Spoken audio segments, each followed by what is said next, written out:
তবে আমি জানি আপনি কি বোঝাচ্ছেন।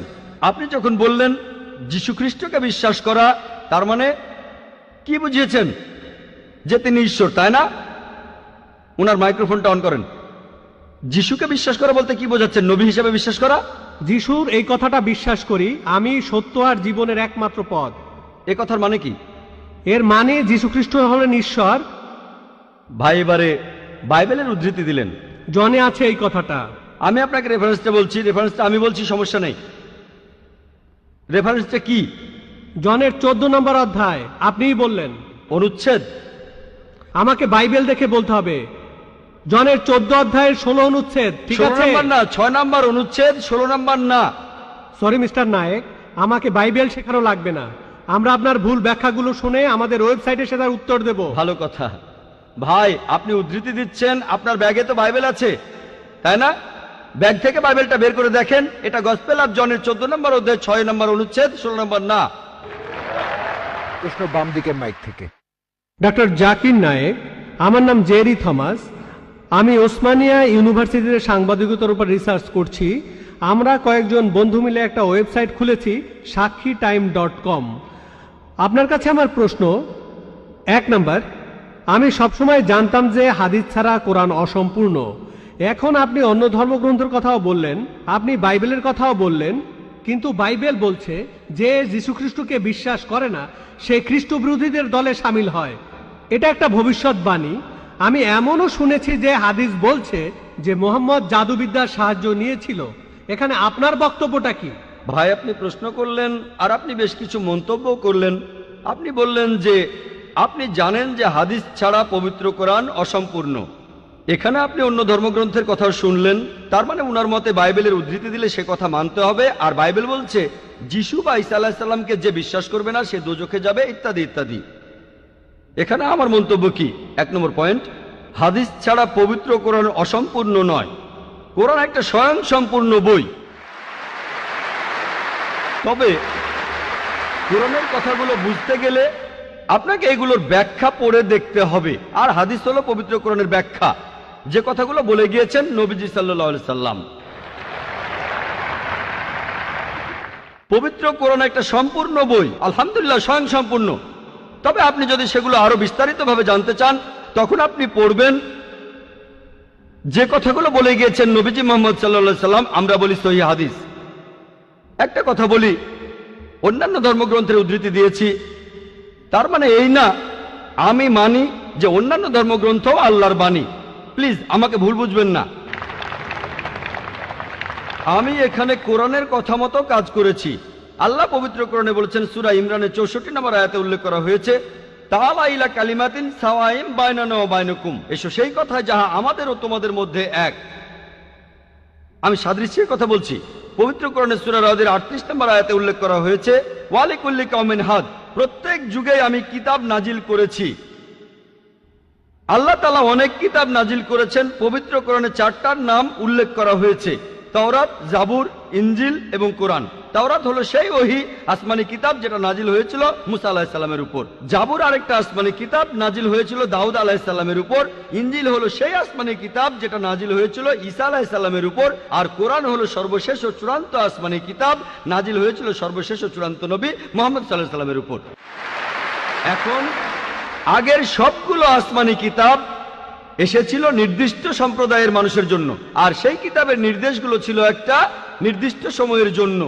তাই আল্লাহ তাআলা চাননি যে এই কিতাবগুলো অবিকৃত অবস্থায় থাকুক। কিন্তু কোরআন হলো সর্বশেষ আসমানি কিতাব। আল্লাহ কোরআনে বলেছেন, সূরা হিজরের 9 নম্বর আয়াতে উল্লেখ করা হয়েছে, আমি কোরআন অবতীর্ণ করেছি আর আমি সংরক্ষণ করে রাখব।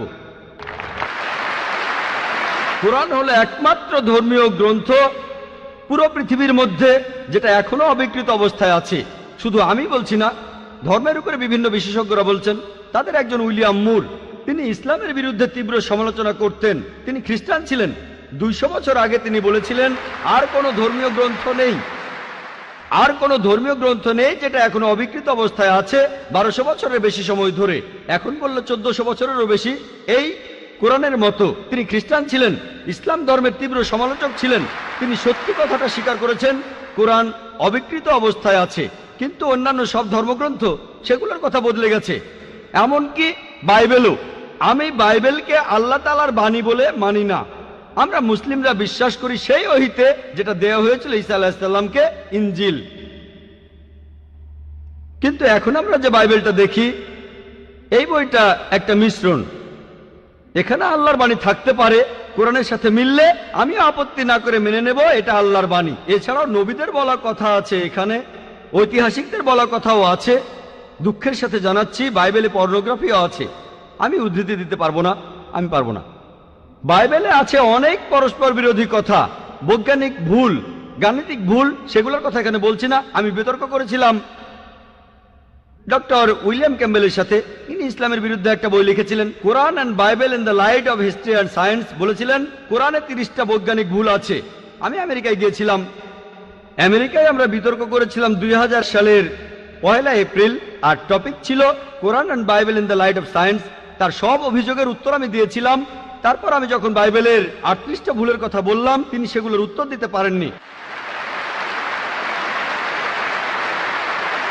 পবিত্র কোরআনের সূরা বাকারার 79 নম্বর আয়াতে উল্লেখ করা হয়েছে, فويل للذين يكتبون الكتاب بأيديهم ثم يقولون هذا من عند الله ليشتروا به ثمنا قليلا فويل لهم مما كتبت أيديهم ويل لهم مما يكسبون। দুর্ভোগ তাদের যারা নিজ হাতে কিতাব রচনা করে আর বলে এটা আল্লাহর ওহী। সমূল্য পাওয়ার জন্য তারা এই কথা বলে, যা লিখেছে সেজন্য শাস্তি তাদের, যা উপার্জন করেছে সেজন্য শাস্তি তাদের। তাই বর্তমানের বাইবেল, হয়তো জানেন এই বাইবেল শব্দটা এটা বাইবেলের মধ্যে কোথাও নেই। এটা এসেছে গ্রিক শব্দ বিবলস থেকে, অর্থাৎ অনেক বই মিলে একটা বই। আর বিশেষজ্ঞরা এখন বলেন এই বাইবেল লিখেছে অনেকজন লেখক, আমি বলছি না, খ্রিস্টান বিশেষজ্ঞরা। তাই বর্তমানের বাইবেলকে আমি আল্লাহর বাণী বলে মনে করি না। একইভাবে যদি জিজ্ঞেস করেন আমি বেদকে আল্লাহর বাণী বলে মনে করি কিনা, বৌদ্ধ ধর্মগ্রন্থগুলোকে আল্লাহর বাণী বলে মনে করি কিনা, পার্সি ধর্মগ্রন্থগুলোকে আল্লাহর বাণী বলে মানি কিনা, আমি এখন বলবো হতে পারে আল্লাহর বাণী, নাও হতে পারে আল্লাহর বাণী। আল্লাহ সুবহানাহু ওয়া তাআলা অনেক ওহী নাজিল করেছেন, অনেক কিতাব, কোরআনে 4টার নাম উল্লেখ আছে। তবে এছাড়াও আছে যেমন সুফে ইব্রাহিম, এরকম অনেক আছে। আমি এখানে বলবো হতে পারে হিন্দু ধর্মগ্রন্থ হতে পারে আল্লাহর বাণী, হতে পারে বৌদ্ধ ধর্মগ্রন্থ, সেগুলো আল্লাহর বাণী। তারপর পার্সি ধর্মগ্রন্থ আল্লাহর বাণী হতে পারে, কিন্তু আসমানি কিতাব হলেও সেগুলো নির্দিষ্ট জাতি আর নির্দিষ্ট সময়ের জন্য। এখন আপনি মানবেন সর্বশেষ ও চূড়ান্ত কিতাব, সেটা হলো পবিত্র কোরআন। তাহলে প্রত্যেক মানুষই, হোক তার দেশ ইন্ডিয়ায়, আমেরিকাতে, কানাডায়, ইংল্যান্ডে, সিঙ্গাপুরে, সৌদি আরবে, প্রত্যেক মানুষই সর্বশেষ ও চূড়ান্ত ওহী মানবে, অর্থাৎ পবিত্র কোরআন আর সর্বশেষ নবী মুহাম্মদ সাল্লাল্লাহু আলাইহি সাল্লামকে মেনে চলবে। আমি বলছি না যে হিন্দু ধর্মগ্রন্থগুলো আল্লাহর বাণী, আর আল্লাহর বাণী হলেও সেটা নির্দিষ্ট সময়ে নির্দিষ্ট জাতির জন্য ছিল। হিন্দু বিশেষজ্ঞরাও বলেন তাদের ধর্মগ্রন্থ পরিবর্তন হয়েছে, বৌদ্ধ বিশেষজ্ঞরাও বলেন তাদের ধর্মগ্রন্থ পরিবর্তন করা হয়েছে। প্রত্যেক ধর্মের বিশেষজ্ঞরাই, শুধু ইসলাম বাদে সবাই বলে যে তাদের ধর্মগ্রন্থে পরবর্তীতে কথা বদলানো হয়েছে, পরিবর্তন করা হয়েছে। তবে আমি যদি এখানে তর্কের খাতিরে মেনেও নেই এটা আল্লাহ তাআলার বাণী, যদি এমনটা হয় আর সেই ধর্মের অনুসারীরা তারা মানে এটা আল্লাহ তাআলার বাণী, তাহলে সেই ধর্মগ্রন্থ তাদের অক্ষরে অক্ষরে মানা উচিত। বৌদ্ধরা যদি মানে তাদের ধর্মগ্রন্থ আল্লাহ তাআলার বাণী, হিন্দুরা যদি মানে তাদের ধর্মগ্রন্থ আল্লাহ তাআলার বাণী, খ্রিস্টানরা যদি মানে তাদের ধর্মগ্রন্থ আল্লাহ তাআলার বাণী, তাহলে আপনাদের ধর্মগ্রন্থেই বলা হয়েছে আপনাদের মেনে চলতে হবে সর্বশেষ নবীর কথা, মুহাম্মদ সাল্লাল্লাহু আলাইহি সাল্লামের কথা। আপনি তো মনে করেন এটা আল্লাহ তাআলার বাণী, আমি মনে করি হতেও পারে আবার নাও হতে পারে। আপনি মনে করেন সেটাই আল্লাহ তাআলার বাণী, তাহলে আপনি সেটার কথা মেনে চলেন। সর্বশেষ আর চূড়ান্ত নবীকেও আপনি বিশ্বাস করেন। আমি আগেও বলেছি, পবিত্র বাইবেলের গসপেল অফ জন 16 নম্বর অধ্যায়ের 12 থেকে 14 অনুচ্ছেদে আছে, ঈসা আলাইহিস সালাম বলছেন, আমি তোমাদের অনেক কথা বলতে চাই, কিন্তু তোমরা সেটা এখন বুঝতে পারবে না, কারণ যখন সত্যের আত্মা তোমাদের সামনে আসবে সে তোমাদের সত্যের পথে নিয়ে যাবে। সে তার নিজের কথা বলবে না, যা শুনবে সে কথাগুলোই বলবে। সে তোমাদের ভবিষ্যতের কথা বলবে, আমাকে মহিমান্বিত করবে। এ মানুষটা কে? মুহাম্মদ সাল্লাল্লাহু আলাইহি সাল্লাম। মুহাম্মদ সাল্লাল্লাহু আলাইহি সাল্লাম বাদে আর কোন নবী ঈসা আলাইহিস সালামকে কি মহিমান্বিত করেছেন? ঠিকই বলেছেন আপনি। যে ঈসা আলাইহিস সালামকে অস্বীকার করবে সে নরকে যাবে। আপনি বললেন এই কথা, আমি আপনার সঙ্গে একমত। সেই মুসলিম আসলে মুসলিম না যে ঈসা আলাইহিস সালামকে বিশ্বাস করে না। আমরা এখানে বলি আলাইহিস সালাম, আপনি শুধু বললেন যিশু। আমি পারি না, আমাকে বলতেই হবে আলাইহিস সালাম যদি ইসলামের প্রতিনিধিত্ব করি।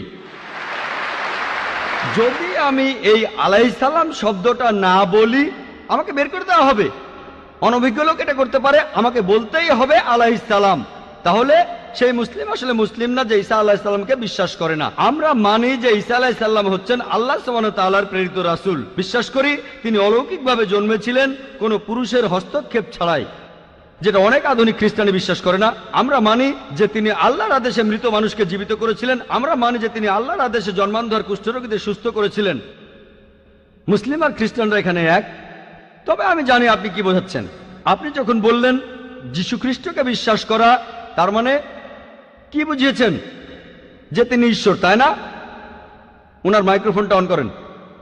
যিশুকে বিশ্বাস করা বলতে কি বোঝাচ্ছেন? নবী হিসেবে বিশ্বাস করা? যিশুর এই কথাটা বিশ্বাস করি, আমি সত্য আর জীবনের একমাত্র পথ। এ কথার মানে কি? এর মানে যীশু খ্রিস্ট হলেন ঈশ্বর। ভাই এবারে বাইবেলের উদ্ধৃতি দিলেন। জনে আছে এই কথাটা। আমি আপনাকে রেফারেন্সটা বলছি, রেফারেন্সটা আমি বলছি, সমস্যা নেই। রেফারেন্সটা কি? জনের 14 নম্বর অধ্যায়। আপনিই বললেন। অনুচ্ছেদ? আমাকে বাইবেল দেখে বলতে হবে। জনের 14 অধ্যায়ের 16 অনুচ্ছেদ। ঠিক 16 আছে? নম্বর না, 6 নম্বর অনুচ্ছেদ, 16 নম্বর না। সরি মিস্টার নায়েক, আমাকে বাইবেল শেখানো লাগবে না। আমরা আপনার ভুল ব্যাখ্যাগুলো শুনে আমাদের ওয়েবসাইটে সেটার উত্তর দেব। ভালো কথা। ভাই আপনি উদ্ধৃতি দিচ্ছেন, আপনার ব্যাগে তো বাইবেল আছে, তাই না?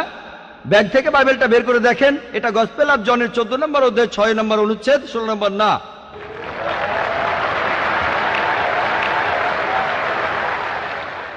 আর আপনি বললেন ঈসা মসীহ আলাইহিস সালাম, তিনি বলেছেন যে তিনি ছিলেন ঈশ্বর। আপনার প্রশ্নতে পরে আসছি। প্রশ্নের উত্তরটা দেওয়ার আগে আমি একটা কথা বলে নিই। আমি বাইবেল পড়েছি। গোটা বাইবেলের মধ্যে পরিষ্কারভাবে বলা এমন একটা কথাও নেই যেখানে যিশু বা ঈসা আলাইহিস সালাম নিজে বলেছেন আমি ঈশ্বর আর আমার উপাসনা করো। যদি কোনো খ্রিস্টান আমাকে দেখাতে পারেন গোটা বাইবেলের মধ্যে পরিষ্কারভাবে বলা মাত্র একটি কথা যে ঈসা আলাইহিস সালাম নিজেই বলেছেন যে আমি ঈশ্বর আর আমার উপাসনা করো, তাহলে আমি ডক্টর জাকির নায়েক আজকেই খ্রিস্টান ধর্ম গ্রহণ করব। আমি অন্য মুসলিম ভাইদের পক্ষ থেকে এই কথা বলছি না। আমি আমার মাথাটা তরবারির তলে রাখছি। আমি বিভিন্ন ধর্মের উপর একজন ছাত্র।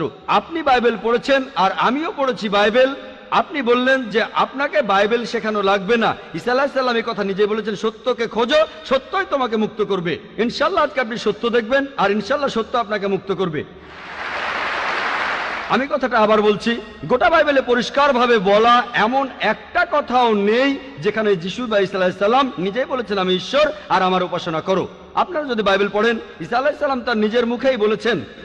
এটা আছে গসপেল অফ জন 14 নম্বর অধ্যায়ের 28 অনুচ্ছেদে বলেছেন আমার পিতা আমার চাইতে মহান। গসপেল অফ জন 10 নম্বর অধ্যায়ের 29 অনুচ্ছেদ আমার পিতা সবার চাইতে মহান। গসপেল অফ ম্যাথিউ 12 নম্বর অধ্যায়ের 28 অনুচ্ছেদ আমি ঈশ্বরের আত্মার সাহায্যে শয়তানকে তাড়িয়ে দেই। গসপেল অফ লুক 11 নম্বর অধ্যায়ের 20 অনুচ্ছেদ আমি ঈশ্বরের আঙ্গুলের সাহায্যে শয়তানকে তাড়িয়ে দেই। গসপেল অফ জন 5 নম্বর অধ্যায়ের 30 অনুচ্ছেদ আমি আমার নিজের থেকে কিছুই করতে পারি না, আমি এখানে বিচার করি আর আমার বিচার সঠিক, কারণ আমি আমার ইচ্ছায় কাজ করি না, আমার পিতার ইচ্ছায় কাজ করি। যদি কেউ বলে সে আল্লাহর ইচ্ছা মতো কাজ করে সে একজন মুসলিম। ঈসা আলাইহিস সালাম একজন মুসলিম, তিনি নিজেকে ঈশ্বর বলেননি।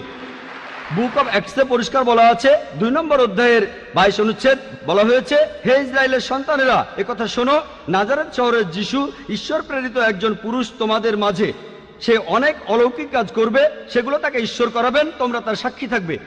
ঈশ্বর প্রেরিত একজন পুরুষ তোমাদের মাঝে, সে অনেক অলৌকিক কাজ করে দেখাবে, ঈশ্বর তাকে দিয়ে করাবেন আর তোমরা তার সাক্ষী থাকবে। তাই বাইবেল স্পষ্ট করে বলছে যে ঈসা আলাইহিস সালাম ছিলেন একজন মানুষ, তিনি আল্লাহ তাআলার প্রেরিত একজন রাসূল, কিন্তু আল্লাহ নন। গোটা বাইবেলের মধ্যে পরিষ্কারভাবে এমন একটা কথাও নেই যেখানে ঈসা আলাইহিস সালাম নিজেই বলেছেন যে আমি ঈশ্বর, আমার উপাসনা করো। আপনি একটা উদ্ধৃতি দিয়ে সেটা প্রমাণ করতে চাইলেন যে গসপেল অফ জন 14 নম্বর অধ্যায়ের 6 অনুচ্ছেদে বলা হয়েছে যিশু বা ঈসা আলাইহিস সালাম নিজেই বলেছেন আমি সত্য আর জীবনের একমাত্র পথ, আমাকে ছাড়া আমার পিতার কাছে কেউ যেতে পারবে না। এখানে প্রসঙ্গ ছাড়া উদ্ধৃতি দিচ্ছেন। লোকজন পবিত্র কোরআনের আয়াত নিয়ে প্রসঙ্গ ছাড়া উদ্ধৃতি দেয় দুর্নাম করতে। একইভাবে খ্রিস্টান মিশনারিরা বাইবেলের প্রসঙ্গ ছাড়া উদ্ধৃতি দেয়। আপনাকে একটা সত্য কথা বলি, আপনার বাইবেলটা খোলেন, যদি সন্দেহ থাকে বাইবেলটা খোলেন, প্রসঙ্গ জানতে 1 নম্বর অনুচ্ছেদটা পড়েন। গসপেল অফ জন 14 নম্বর অধ্যায়ের 1 অনুচ্ছেদ বলছে যে তোমরা ভয় পাচ্ছ কেন? যিশু বা ঈসা আলাইহিস সালাম বলছেন যদি তোমরা ঈশ্বরকে বিশ্বাস করো তাহলে আমাকে বিশ্বাস করো। আমার পিতার রাজ্যে অনেক প্রাসাদ আছে, আমি সেখানে গিয়ে তোমাদের জন্য জায়গা তৈরি করব। আমি যখন যাব আমি তখন বলবো শিষ্যরা বলল, আপনি কোথায় যাবেন? তোমরা জানো না আমি কোথায় যাব? তারা বলল, না।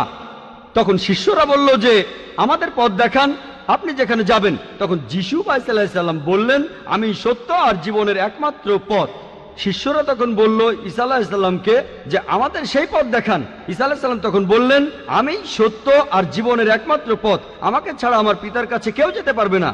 আমরা মানি যে নবীগণ যখন এসেছিলেন, প্রত্যেক নবী ছিলেন সত্য আর জীবনের দেখানো পথ। সেই নবীদের ছাড়া কোনো মানুষই আল্লাহর কাছে যেতে পারত না। আর যীশু খ্রিস্টের সময়ে আমি বাইবেলের কথা মানছি, যিশু আলাইহিস সালাম তিনিই ছিলেন সত্য আর জীবনের একমাত্র পথ। যীশু খ্রিস্টের শিক্ষা ছাড়া কোনো মানুষই তখন আল্লাহর কাছে যেতে পারত না। মুসা নবীর সময়ে তিনি ছিলেন সত্য আর জীবনের পথ। মুসা আলাইহিস সালামের শিক্ষা ছাড়া কোনো মানুষই আল্লাহর কাছে যেতে পারত না। এখন দেখেন, ঈসা আলাইহিস সালাম নিজেই বলেছেন, আমি তোমাদের অনেক কথা বলতে চাই। শিষ্যদের বলছেন, এটা আছে গসপেল অফ জন 16 নম্বর অধ্যায়ের 12 থেকে 14 অনুচ্ছেদে, আমি তোমাদের অনেক কথা বলতে চাই, কিন্তু তোমরা সেগুলো এখন বুঝবে না, কারণ যখন সেই সত্যের আত্মা আসবে সে তোমাদের সত্যের পথে নিয়ে যাবে। সে তার নিজের কথা বলবে না, যা শুনবে সে কথাই বলবে। সে তোমাদের ভবিষ্যতের কথা বলবে, আমাকে মহিমান্বিত করবে।